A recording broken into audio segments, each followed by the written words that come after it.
যদি কমিউনিস্ট পার্টির মধ্যেও কেউ হিন্দু থাকেন, যদি হিন্দুত্বকে বিশ্বাস করেন, আপনারাও আসুন। কংগ্রেসকেও বলছি আপনারাও আসুন। তৃণমূলের মধ্যেও যদি কারোদের কোনো বিবেক থাকে সেই হিন্দুদের, তারাও আসুন। আমরা একসাথে মিলে একসাথে ভোট করে এই সরকারকে এখান থেকে তাড়াই। আর এবারে তৃণমূল সরকারের পতন নিশ্চিত, এটাও লিখে রাখুন। অভিনেতা হিসেবে মিঠুন চক্রবর্তী নিশ্চিতভাবেই শ্রদ্ধেয়।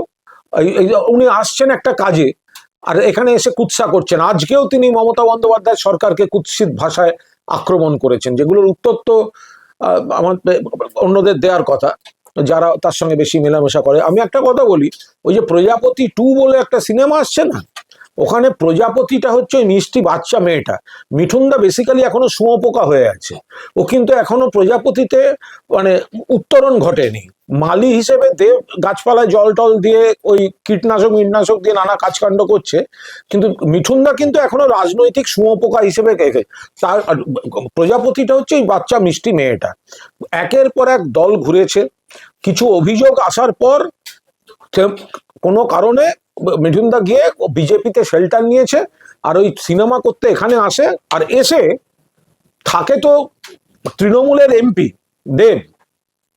দেব নরম মনের ছেলে, দেবকে ধরে মিঠুনদা নিজের কেরিয়ার বাঁচিয়ে রেখেছে এখানে।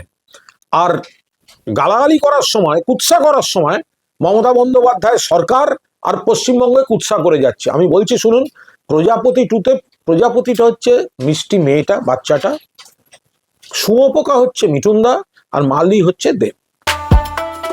ফলো করুন সংবাদ প্রতিদিন ডিজিটাল।